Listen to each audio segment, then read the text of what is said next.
Welcome to the deep dive. Today, we're taking, well, maybe not a sledgehammer, but definitely a critical look at a really persistent idea in personal development, the Hmm. idea of fixed potential. We're going to plunge into the psychology behind resilience, recovery, too, exploring just how critical belief is in defining what you can actually achieve. Yeah, it really comes down to a fundamental choice, doesn't it? Mm-hmm. Sort of cognitive framework that often unconsciously dictates how you interpret, well, everything, challenges, disappointments, even successes. Right. Is your character, your ability, is it set in stone? Something that can only crack under pressure? Or is them more like metal, something that can be forged, transformed, actually strengthened by that pressure? Exactly. And our mission today is really to give you the tools, not just to understand that framework, but maybe even to shift it. Yeah. So, what happens when you hit a real setback, a genuine failure? Is it proof? Like Yeah. the final word that you failed, that your intrinsic worth is somehow lacking? Or is it just data? A blueprint, maybe. Something showing you exactly where your next effort needs to go, where you need a different strategy. Hmm. And we'll be unpacking that key distinction between the fixed and growth mindsets. Carol Dweck's research is obviously central here. But we're not stopping at definitions, are we? We want to go beyond the kind of motivational poster level. Definitely. We need to look at the actual evidence, the real-world impact on achievement.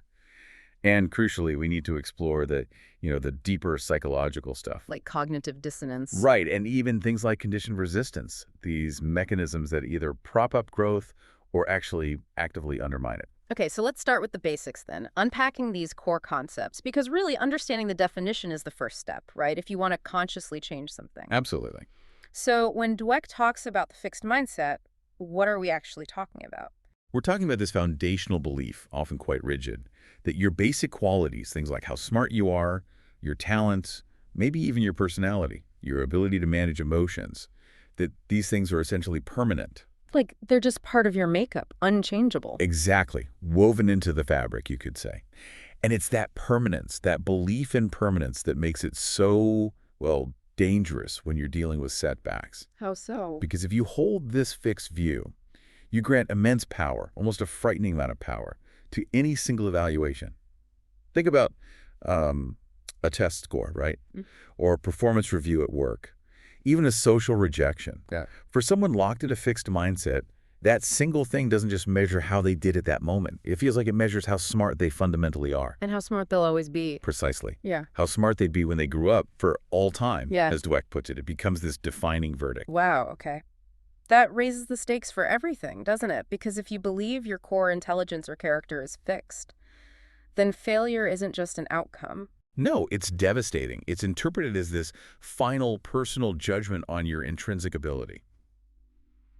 The internal talk isn't, oh, I didn't prepare properly. It's more like, I failed because I am a failure. I'm fundamentally incompetent. Exactly. And I always will be. And you can see how that leads, almost inevitably, to really defensive, self-limiting behaviors. Right. Like, why would you even try something difficult? Why expose yourself? If you believe your core self is this fixed thing, maybe even a high-quality fixed thing, and a challenge might reveal a crack, Then failure is a threat to your whole identity. a fundamental threat. Yeah. So the most rational thing to do from that perspective is avoidance. Stick to what you know you can do well. Avoid feedback, maybe. Definitely avoid feedback. Quit when things get tough. Because if you have to try really hard, doesn't that just prove you weren't naturally talented or smart enough in the first place? That effort itself becomes threatening. Okay, that's a really clear picture of the fixed mindset. So let's contrast that kind of paralysis, with the growth mindset. Right. This is the flip side. It's this flexible, a much more empowering belief Mm-hmm. that your qualities, your abilities, intelligence, character, all of it, they can be cultivated, they can be developed. Through things like practice, hard work. Dedicated practice, sustained effort, using the right strategies. Yeah. You can actually change substantially. So the relationship with challenges must be completely different then. Totally redefined. A challenge isn't a threat anymore. It's an opportunity. A setback isn't that final verdict. It's just feedback. Actionable feedback. Exactly. Necessary information. If something doesn't work out, the thought process isn't, I'm useless. It's, okay, what didn't work here? How can I change my approach next time? So the focus shifts. It shifts entirely. Yeah. It fuels learning. It fuels getting stronger. Your identity isn't tied to some static trait like smartness. It's rooted in the process of getting better. Which brings us to maybe the most practical takeaway from Dweck's work, right? This idea of the intentional switch. Yes, this is huge. The sources really emphasize the power of just knowing that these two mindsets exist, just that awareness can be the catalyst. How does that work in practice? Well, look, we all slip into fixed mindset thinking sometimes, especially under pressure, or when we're tired, or we've just faced a setback. It's natural.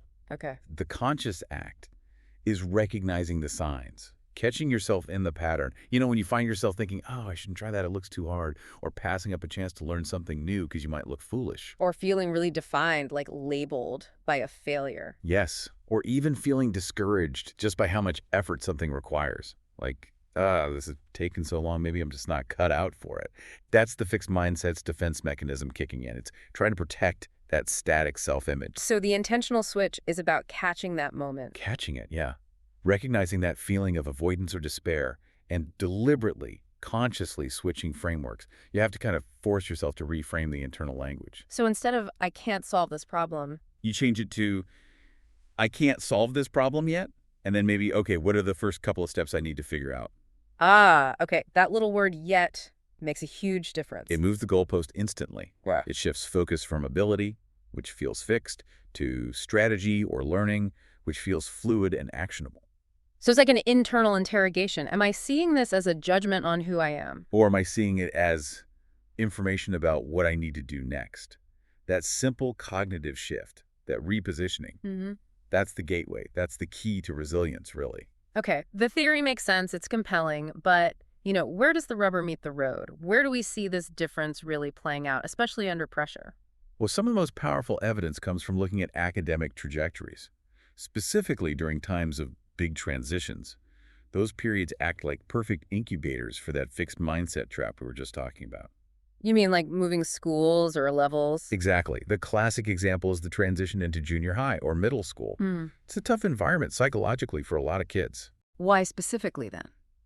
Several reasons. The curriculum often gets harder, shifting from sort of basic mastery to more abstract thinking. Peer comparison ramps up. Oh, yeah, I remember that. Right. And teachers might become a bit more impersonal in their grading. It's just a higher stakes environment where suddenly you often have to put in way more effort just to keep up. Okay, so what did the research find when tracking kids through that transition? What's really remarkable is the starting point. When they looked at students entering junior high, they grouped them by mindset, fixed, or growth. And initially, their past records, their grades, test scores, they were essentially indistinguishable. So they started on a level playing field, ability-wise. Pretty much equal footing. But the mindset, that was the hidden variable. That's what predicted the divergence. Okay, so what happened over those couple of years? As the difficulty ramped up, as effort became non-negotiable, the outcome split dramatically. Yeah. It was only the students with the fixed mindset who showed a significant, consistent decline in their grades. A decline, wow. And the growth mindset kids? They actually showed an increase in their grades over the same period. An increase, even though things got harder. Yes, because they saw the difficulty as a signal to try harder, to find new strategies. They saw it as part of learning. That's incredibly powerful evidence. It really shows that raw ability isn't the whole story. It's the framework you use to deal with difficulty that makes the difference long term. Absolutely. The fixed mindset group basically crashed because they interpreted the need for more effort as proof they weren't smart enough. If I were really smart, this wouldn't be so hard. So they disengaged, stopped trying. Effectively, yes. And their grades tanked. The growth mindset students, meanwhile, just rolled up their sleeves, increased their effort, changed how they studied. Difficulty was fuel for them, not a stop sign. Okay, this leads right into something important. You mentioned a common misunderstanding about applying this. Ah, yes. We really need to dispel this idea that fostering a growth mindset is just about, telling kids you can do anything or handing out participation trophies. That kind of vague, empty praise. Right. It's often totally ineffective. Why? Because it doesn't connect the outcome to something the person can actually control. So what's the effective way then? How do you reinforce a growth mindset properly? It comes down to specificity. Focusing praise, or even just expressing genuine interest in the process someone used, the strategies they employed, the effort they put in, the learning they showed. Not praising the innate trait. Definitely not praising the innate trait. So instead of, wow, you're so smart, which reinforces that fixed idea. You'd say something like, Hey, I noticed you used a really interesting method to organize that information, or your dedication in reviewing those concepts 3 times clearly paid off. See the difference? Yeah, you're highlighting the actions, the controllable inputs. Exactly. You're reinforcing the value of strategy, effort, persistence, learning from mistakes. You're implicitly teaching that success isn't just about who you are, it's about what you do. Success becomes a variable function of their input, not a static trait. That makes a lot of sense. And thinking about persistence, this whole mindset idea seems deeply connected to concepts like grit, doesn't it? That sustained effort over time. Very much so. The sources suggest that mature passion, the kind that leads to long-term success, isn't just about initial interest. It needs something more. It needs purpose. Purpose, meaning. Often, it means an intention to contribute something positive beyond yourself, to help others improve something in the world, whether through a product, a service, an idea. Ah, okay. Like an external anchor for your passion. Exactly. Think about people who achieve amazing things against the odds. Often there's that external purpose driving them, like Alex Scott, the little girl who started a lemonade stand to raise money for cancer research where she herself was sick. That's not just interest, that's purpose-fueling passion. And when things get incredibly difficult, that purpose keeps you going. It provides a much more durable energy source than just personal curiosity, which can fade. That commitment to something larger helps you push through the inevitable struggles. We can probably also link this resilience, this ability to push through, to how we explain failures, right? Thinking about Martin Seligman's work on learned optimism. Absolutely. Seligman's framework is incredibly relevant here. He talks about our explanatory style, how we explain bad events to ourselves using the 3 Ps. Permanence, pervasiveness, and personalization. Right. And pessimists who often operate from a fixed mindset tend to explain bad events using causes that are permanent. It's always going to be this way. Pervasive, this ruins everything, and personal. It's all my fault. I'm just no good. So something like, I failed this project, bad event, because I'm fundamentally incompetent, personal permanent, and this proved I'll fail at everything else too, pervasive. Exactly. And you can see how utterly paralyzing that explanatory style is. It traps you. It prevents you from seeing the setback as maybe temporary or specific to this one situation. Right. It feels like a life sentence. And Seligman's research shows that people with that pessimistic, fixed attribution style are much more likely to get depressed after a failure and stay depressed longer. Whereas optimists. Optimists, often reflecting a growth mindset, tend to use explanations that are more transient. That's a tough situation, but next time. Yeah. Specific, I messed up this part, but not everything. And sometimes external. Yeah. The conditions were really difficult. Like, Okay, I failed the project, bad event, maybe because I didn't manage my time well this week, transient specific, and the instructions weren't very clear, external. exactly. That style allows them to bounce back much faster. It shows that the mindset, the explanatory style you adopt, is profoundly predictive of recovery. Your belief system literally shapes how long and how severely a setback impacts you. Okay, so this leads us into the deeper stuff. If the growth mindset is so clearly beneficial and the fixed mindset is so limiting, why is it so common? Why do we default to it, especially under pressure? And why is changing a core belief about ourselves so incredibly hard? Yeah, that's the million-dollar question, isn't it? Part of the answer seems to lie in cognitive dissonance. Well, and Festinger's theory. Right. His core idea is pretty straightforward but powerful. We humans have this fundamental drive for consistency, for consonance, between our beliefs, our opinions, and how we see our own behavior. We like things to line up. We don't like contradictions in our heads. Exactly. And when inconsistency or dissonance pops up, like, say, you have the core belief, I am smart and capable, but then you experience hard evidence of failure, maybe even public failure. Uh-oh. Conflict. Big conflict. That creates this really uncomfortable psychological pressure. It's mentally painful because it challenges your self-narrative. Especially if that self is seen as fixed. If I'm inherently smart, how could I possibly fail like this? Precisely. The dissonance is high, and the pressure to reduce it becomes intense. You have to do something to make the conflicting pieces fit together again, primarily to protect that fixed identity. So how do people typically reduce that pressure, according to Festinger? Well, several ways.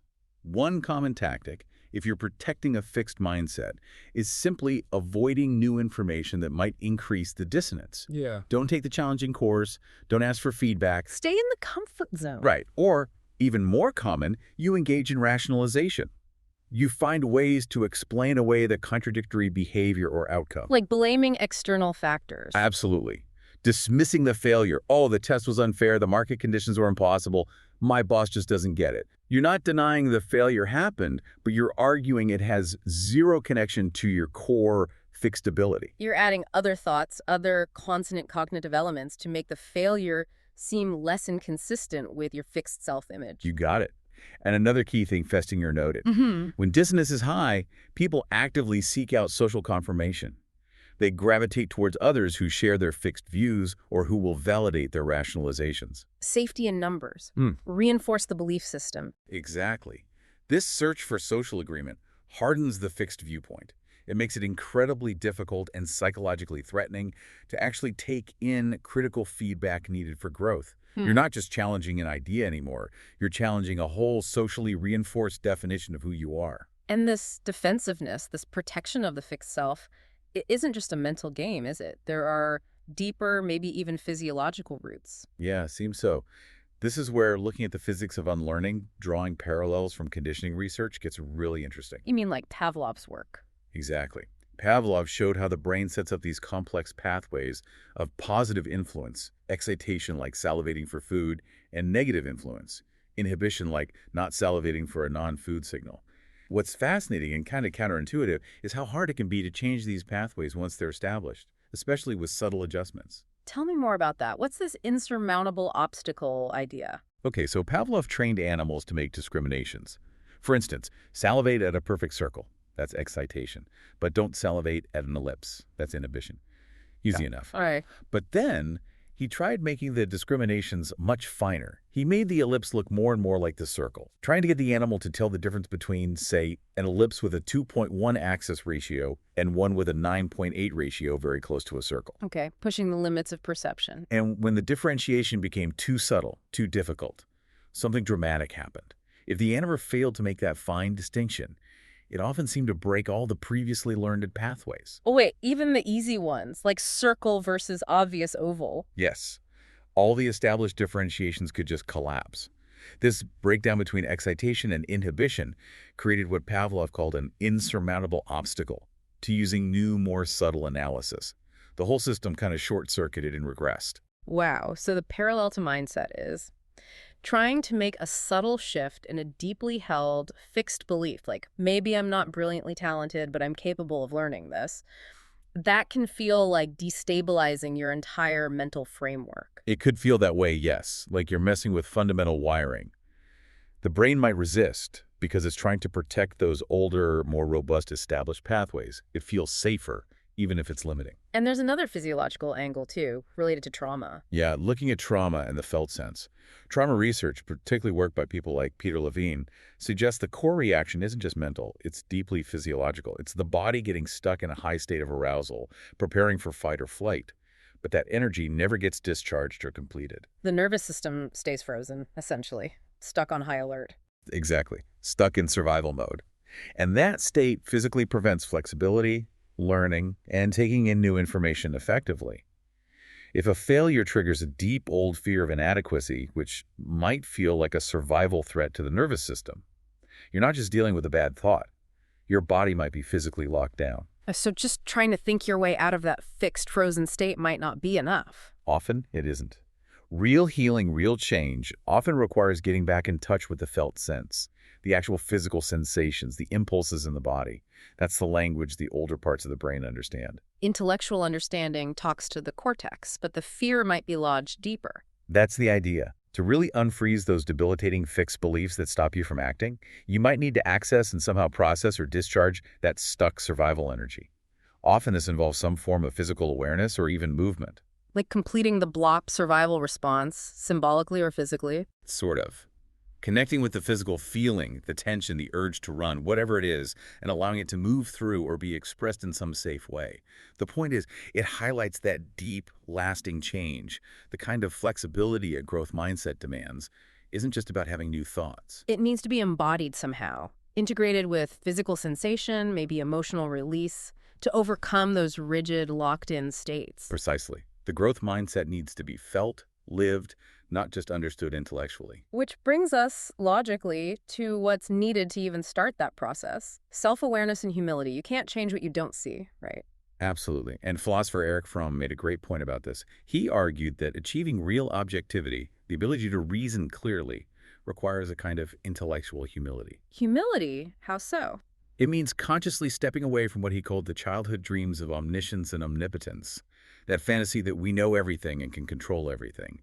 Admitting we don't have all the answers is key. Because that humble we try and see reality as it is, not just how your fears or desires want it to be. Exactly. It allows you to strive for objectivity, to see things independently of your fixed self-interest. Without that, you're just stuck in confirmation bias, only noticing things that support your existing belief, whether that's I'm brilliant or I'm hopeless. And neuroscience points to how we access that objectivity. Yes, it seems conscious change, especially changing those deep emotional responses to things like effort or failure, involves activating the medial prefrontal cortex. That's a key hub for self-awareness. And how do we activate it? Research suggests the pathway is through becoming aware of our inner experience. That's called interoception, sensing your internal state, your heartbeat, your gut feelings, your breathing. And crucially, learning to, as Bessel van der Kolk puts it, befriend what is going on inside ourselves. Befriend it, meaning not judging it, not pushing the anxiety or discomfort away. Right. But observing it. Seeing that discomfort during effort, not as proof of inadequacy, but just as sensation, as feedback.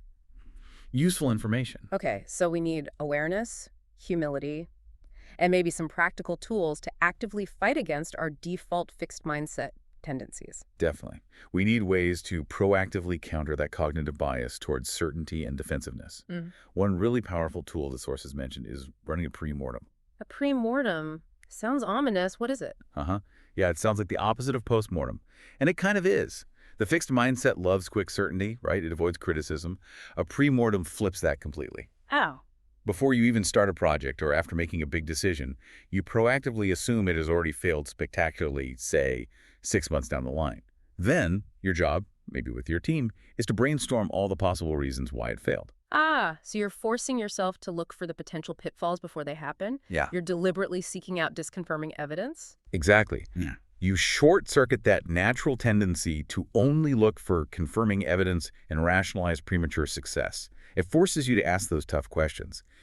If we were totally wrong about this approach, what will we be missing? What hidden obstacles could derail this? That feels like it shifts your identity immediately. You're no longer the defender of your brilliant idea or fixed ability. You become the curious analyst of future possibilities and risks, which is like the ultimate expression of a growth mindset in action. It turns that need for intellectual safety into a drive for intellectual rigor. Beautifully put.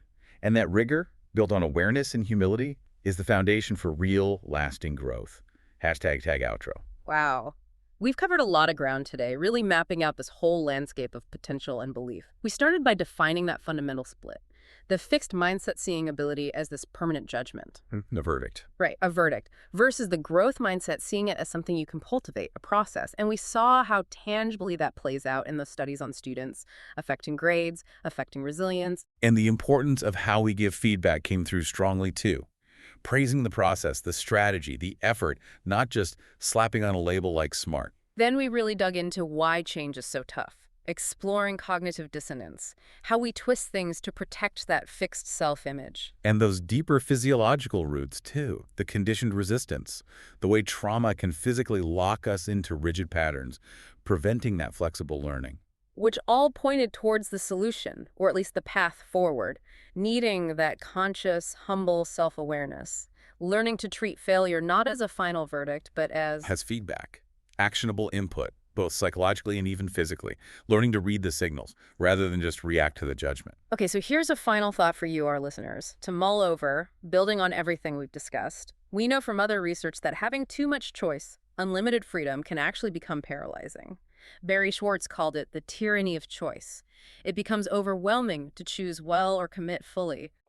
That's a fascinating paradox. So if fully embracing a growth mindset means you're primarily focused on process, on effort, on continuous step-by-step improvement within your current situation. Could it be that this mindset actually helps us learn to, in a way, Love constraints. If we see the limits and structure of a task not as barriers, but as the necessary framework for focused, intentional growth. Does that focused, effort-driven approach perhaps free us from the overwhelm of infinite possibility, allowing us to find genuine focus, maybe even mastery, and the kind of freedom that only comes from deep, concentrated effort within boundaries? Something to think about.